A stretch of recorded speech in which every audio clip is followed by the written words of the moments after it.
All right, hello everyone. Welcome to my channel. This is an educational channel. We try to uh, learn ya on some great theories of everything, all-encompassing theories, grand unified theories, cosmologies, and we also focus on tour de forces and magnum opuses and earth-shattering discoveries from obscure sources, ancient and modern. We've done 300 or so videos on the ancient Egyptian tree of life and almost 600 on the reciprocal system of theory from Dewey B. Larson.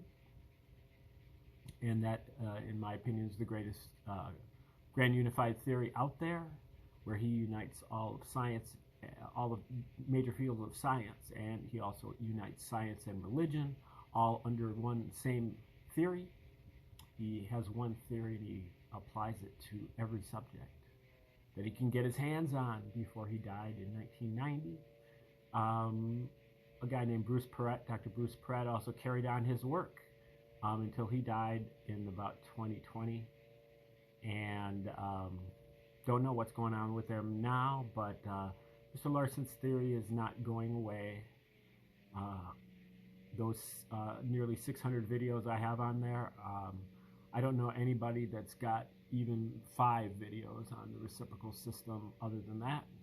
So that is your go-to if you want to learn about the reciprocal system, which I highly recommend. And I'm going to start putting those up on Rumble starting tomorrow as well.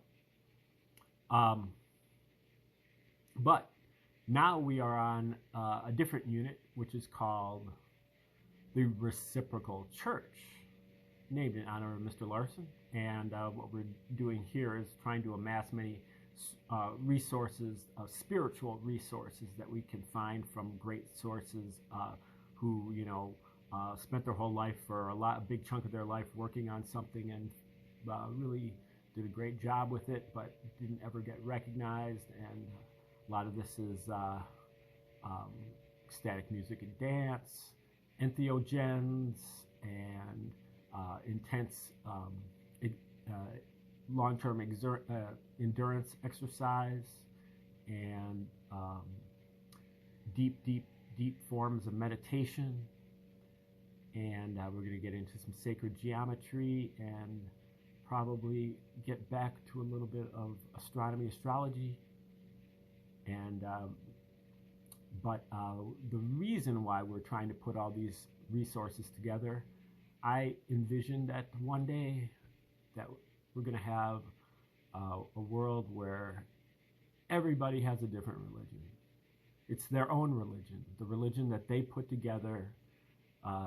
However to do it, they could do it to get closer to their higher self, establish a reverence for reality, and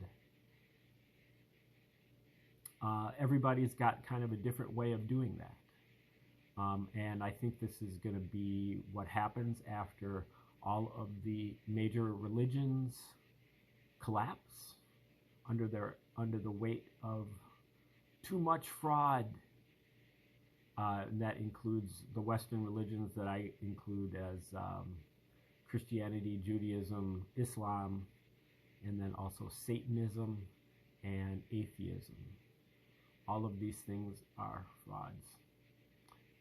Atheism and Christianity are really kind of fire and ice, so to speak, and they both come out of the New Testament. And so we're going to be looking at that. There really isn't any type of supernatural Satan in the Old Testament. You can talk about Moloch and Baal and Ashtoreth, and these are competitors to Yahweh. Yahweh is a God with a small g, and these other so-called, you call them the devil, they're the same as Yahweh. In many cases interchangeable with Yahweh.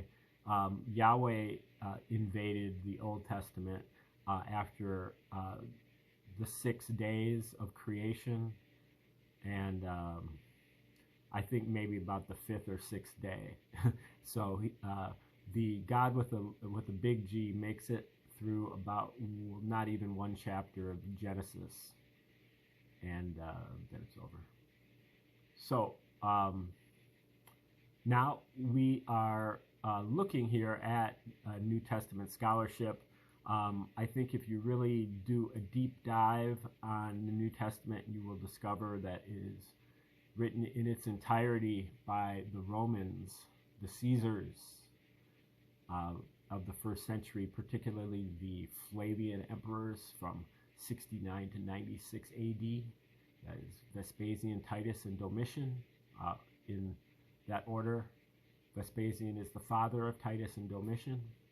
Vespasian and Titus both fought in the war against the Jews from 66 to 73 AD and became emperors thereafter. What they did is they, I'm not sure who it was, if it was the Herod family, the Herod dynasty, or other maybe Hasmonean Jews from the Maccabee family that also were at Rome, but they put together kind of a think tank, and it was a piece of wartime propaganda or a psychological operation against the Jews. The Jews had been waiting for a Messiah for centuries. That's all talked about in the Old Testament. And Jews were expecting a Messiah in this first century. But the Messiah that the Jews were expecting was a military general who was going to lead them up and help them defeat the Romans and throw them out of Judea. And several candidates appeared, including this guy Eleazar. And he was one of the zealots who fought against the Jews in this war. But what the Romans wanted is the Romans wanted to neutralize the Jews as far as that goes, really to prune them or to domesticate them, or even as homeopathy. And so they proposed a diluted form of this Messiah in the form of Jesus as a Prince of Peace and a person who believed in rendering unto Caesar what is Caesar's, and into turning the other cheek to oppression, and walking an extra mile with the Roman soldier's backpack, and believing that the Roman slave owner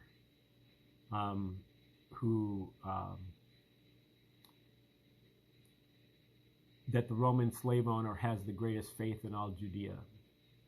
I would say that, as a whole, the New Testament is pretty much pro-slavery. Paul definitely apologizes for slavery on at least one or two occasions, probably more. And Jesus had opportunities to say bad things about it, but did not. That's because the Romans had a huge slave population, many of whom were what they call slave scribes.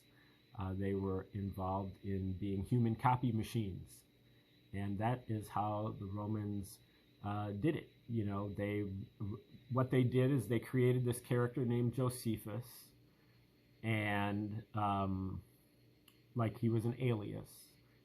But he, even according to Josephus' autobiography, he was living at Rome at Caesar's palace as the court historian. Okay, so when Christians tell you that Josephus corroborates the existence of Jesus and was the only author outside of the New Testament to have done so in the first century, that holds no weight whatsoever. What they need to do is to do a deep dive on Josephus and recognize that he wrote a 7-volume War of the Jews. It came out about 75 AD, and it's supposed to be a history, and it's really supposed to be one of the greatest histories ever, and Josephus is supposed to be one of the greatest historians ever. but it's not history. What it is it's a psychological operation that they go back 40 years and they create the Gospels. They create the Gospels and set it back 40 years in time. A lot of things that Jesus prophesies that are going to come true in the Gospels, they come true in the War of the Jews, and many things are fulfilled by Titus Caesar. And the place where Jesus makes the prediction is the exact same place where Titus fulfills the prediction. The time where Jesus makes the prediction is exactly 40 years from the date that Titus fulfills the prediction. That's one pattern, but there are many other patterns. There is a mutual parodying going on between the two books. And you can't say that one was written before the other. They had to have been written at the same time by the same people for the same reason. So that means that the New Testament came from Rome, because we know that the War of the Jews came from Rome. And that's where Michael Menescot's comes in. He documents this more thoroughly than anybody has documented it, although Joseph Atwill got a great start in his book Caesar's Messiah, especially the Flavian Signature edition, where he throws together about almost 50 parallels between the two that are in order, each one. Like as you move through War of the Jews, you move through the Gospels, and there's one parallel after another, after another, after another. But Menescot's found a lot of other ones that are not in that pattern. And what he did is he took the book of Luke, the third gospel, and he plotted it on the vertical axis. Chapter 1 at the bottom, chapter 24 at the top. And then he takes Josephus's War of the Jews and he plots it on the horizontal axis with paragraph 1 on the far left and paragraph 694 on the far right. And whenever he finds a parallel, he puts a dot there.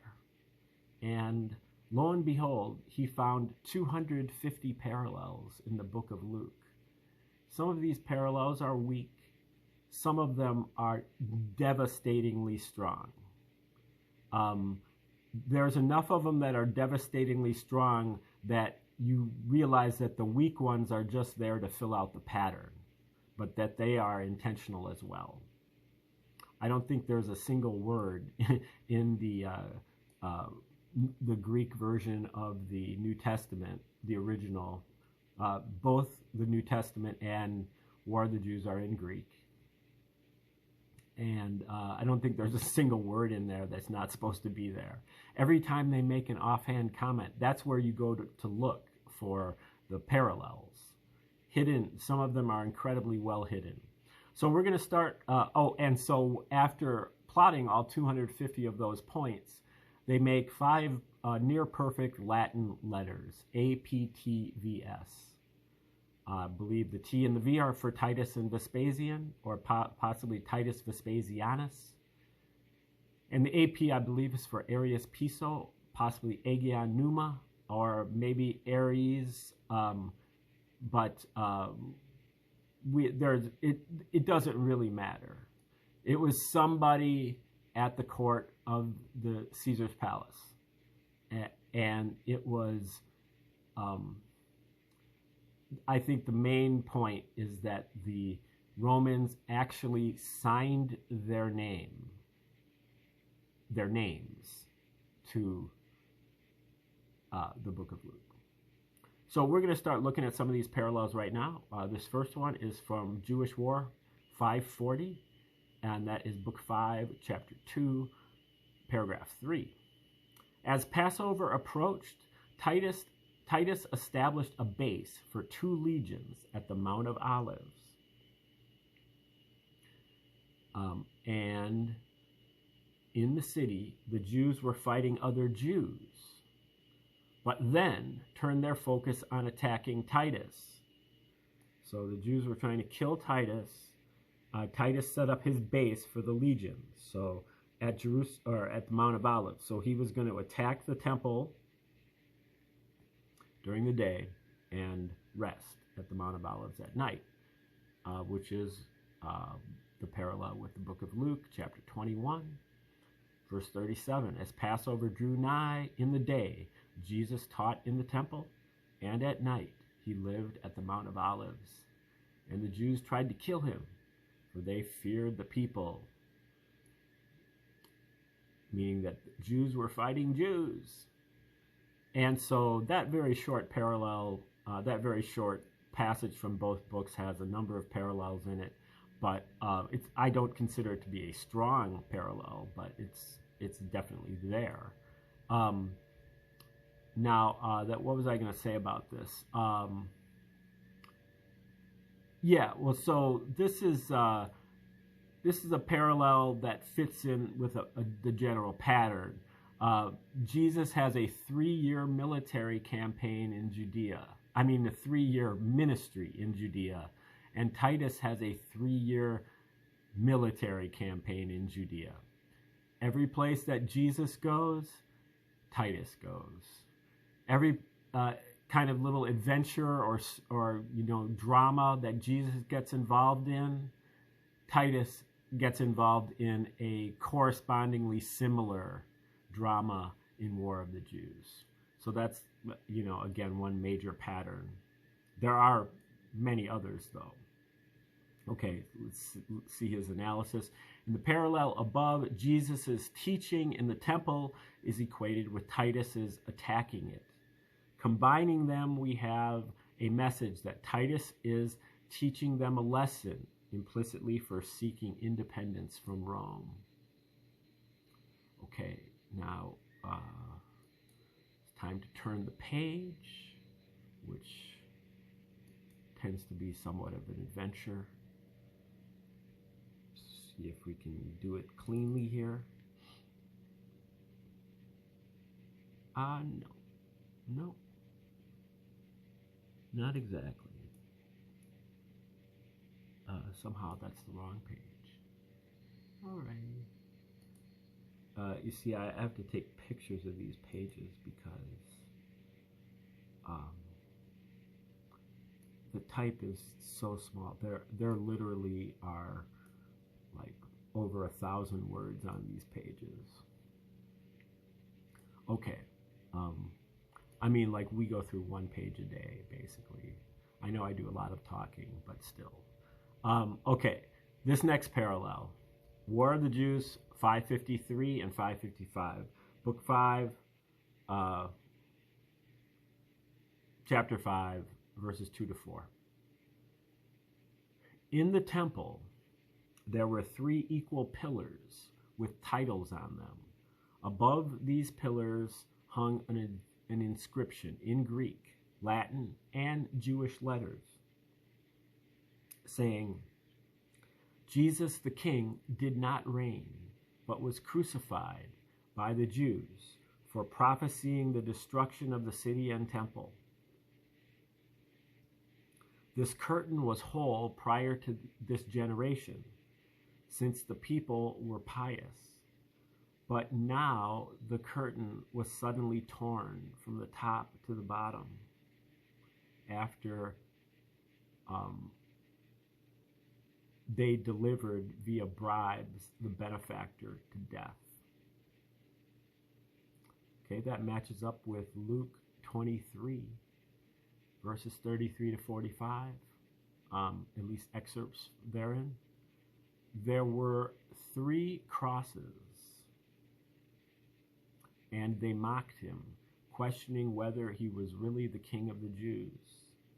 And a superscription was written over him in Greek, Latin, and Hebrew, reading, "This is the King of the Jews." And as Jesus died, the sun was darkened.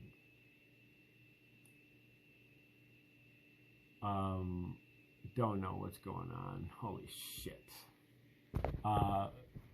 everything just went dark here with my camera. So I don't know what's going on. I think we're just going to start this again tomorrow. I don't know if I'm out of batteries or something, but it's been an absolutely terrible day with my technologies. So we will start this again tomorrow.